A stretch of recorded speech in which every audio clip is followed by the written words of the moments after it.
श्री शिवाय नमस्तु भीम हर हर महादेव। स्वागत है आपका हमारे चैनल सनातन धर्म का संसार पर। दोस्तों, चैत्र माह के कृष्ण पक्ष की अष्टमी तिथि को शीतला अष्टमी मनाई जाती है। इसे बसौड़ा अष्टमी भी कहते हैं। होली के 8वें दिन मनाए जाने वाली इस पर्व में मां शीतला की पूजा होती है। मां शीतला के हाथों में झाड़ू, नीम के पत्ते यानी कि यहाँ से साफ सफाई की शुरुआत की कामना के साथ मां शीतला के मंदिर जाकर उनकी पूजा करें, फिर बासी भोजन का भोग लगाएं। अगर घर के पास में मंदिर नहीं है तो आप अपने घर में भी पूजा कर सकते हैं। शीतला माता को दही, रबड़ी, चावल, खीर की भोग लगाया जाता है और मां शीतला के चांदी के चकोट टुकड़ा में उनका प्रतीक चिन्ह बनाकर अर्पित किया जाता है।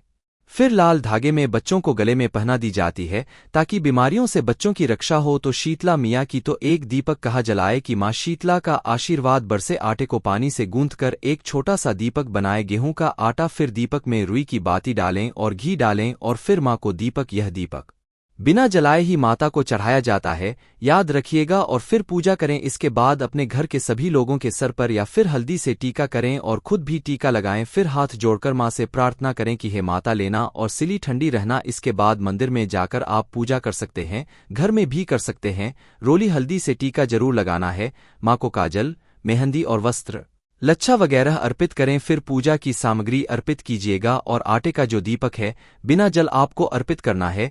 इसके बाद मां की आरती करें और अंत में जल चढ़ाएं। जल चढ़ाने के बाद जो जल बह रहा है ना, उसी से थोड़ा सा जल लोटे में ले लें। अब यह सबसे पवित्र जल है, इसे घर के सभी सदस्य के आंखों पे लगाइए। थोड़ा सा जल घर के हर हिस्से में छिड़क दें, इससे घर की शुद्धि होती है, पॉजिटिव एनर्जी बढ़ती है और होलिका दहन जहां हुआ था, संभव हो तो वहां पर जाके पूजा करें, जल चढ़ाएं, पूजन की सामग्री अर्पित करें।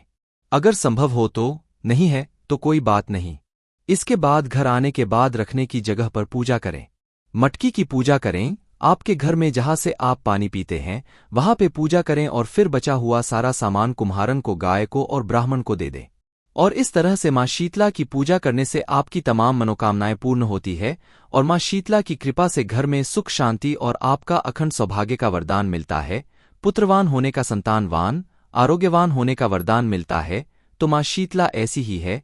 अगर सच्चे मन से, सिंपल तरीके से, बहुत साधारण तरीके से आप पूजा पाठ करते हैं, से मन्नत मांगते हैं तो यथाशीघ्र पूरा होता है। पौराणिक कथा में एक कथा सुन ले। एक दिन बुजुर्ग महिला और उनकी 2 बहुओं ने शीतला माता का व्रत रखा था। मान्यता है कि अष्टमी के दिन बासी चावल माता को चढ़ाएं और खाए जाते हैं। अब बहुओं ने सुबह से ताजा खाना बना लिया और दोनों की संतानें हुई थी। इस कारण उन्हें डर था कि बासी खाना खाने से कहीं नुकसान तो नहीं हो जाएगा। कुछ समय के बाद दोनों महिलाओं के बच्चों की अचानक मौत हो गई। अब इसकी जानकारी मिलते ही सास ने बहुओं को घर निकाल दिया। अब बच्चों के शव को लेकर बहुएं घर से निकल गई और बीच रास्ते में वह एक विश्राम करने के लिए एक जगह ठहर गई। वहां उन दोनों को 2 बहनें शीतला और ओरी मिली। दोनों अपने सिर में जों से बहुत परेशान थी। अब बहुओं ने दोनों बहनों के मां शीतला का जो स्वरूप है उसका प्रतीकात्मक अर्थ होता है ठंडा यानी शीतल, पर्यावरण की देवी जो सृष्टि को विषाणुओं से बचाने का संदेश देती हैं। और मां को साफ सफाई, स्वच्छता और शीतलता का प्रतीक माना जाता है।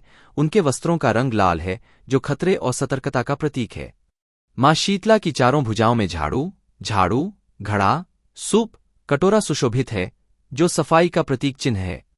उनकी सवारी गधा है, उन्हें गंदे स्थाने की ओर जो उन्हें गंदे की तरफ ले जाती है। और झाड़ू उस स्थान की सफाई करने के लिए, तो सूप कंकड़ पत्थर को अलग करने के लिए, घड़े में भरा गंगाजल उस स्थान को विषाणु युक्त मुक्त करने के लिए प्रतीक के रूप में होता है।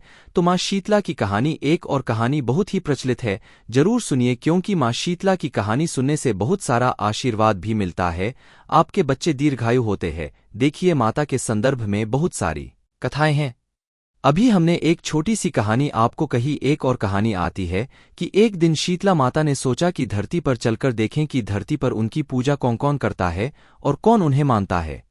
यही सोचकर शीतला माता एक बुढ़िया का रूप धारण कर धरती पर राजस्थान के डूंगरी गांव, याद रखिए राजस्थान के डूंगरी गांव में आई और उन्होंने देखा कि उस गांव में उनका नहीं है, न ही उनकी पूजा है। अब शीतला माँ गांव के गलियों में घूम रही थी। तभी एक मकान के ऊपर से किसी ने चावल का उबला पानी यानी मार जिसको कहते हैं, डाल दिया। उबलता पानी शीतला माता के ऊपर गिरा जिससे शीतला माता के शरीर में फफोले यानी छाले पड़ गए। पूरे शरीर में जलन होने लगी। अब शीतला माता दर्द में करहाती हुई गांव में सभी से सहायता मांगी, लेकिन उस गांव में ने मदद नहीं की। वहीं अपने घर के बाहर एक कुम्हारन महिला बैठी थी। वह कुम्हारन देखती हैं कि बूढ़ी माई को दर्द हो रहा है, उन्हें व्याकुल है तो उन पे दया आ जाती है। तब उस कुम्हारन ने माता को बुलाकर घर में बैठाया और बहुत सारा ठंडा जल माता के ऊपर डाला। अब ठंडे जल से माता को उन छालों की पीड़ा से काफी राहत महसूस हुई। फिर कुम्हारन महिला ने कहा कि माता, मेरे पास रात के दही रबड़ी रखे हैं, आप इसको खाइए। रात के रखे दही और ज्वार के आटे की रबड़ी खाकर माँ के शरीर को काफी ठंडक मिली। और फिर कुम्हारन ने माँ से कहा कि आपके बाल बिखरे इनको चोटी में गुथ देती हूँ। कुम्हारन माई की चोटी गुथते हुए कागजी यानी कंघी बालों में करती रही। अचानक देखती है कुम्हारन की माई के सिर के बालों के नीचे छुपी हुई तीसरी आंख है। अब यह देखकर घबराकर भागने लगी। तभी उस बूढ़ी माई ने कहा कि रुक जा बेटी, तू डर मत, मैं शीतला देवी हूं, मैं तो धरती को देखने आई थी, मुझे कौन मानता है, कौन मेरी पूजा करता है। इतना कहने के बाद माता चार भुजा वाली हीरे जवाहरात के आभूषण पहने, सिर पर स्वर्ण मुकुट धारण किए अपने असली रूप में प्रकट हुई।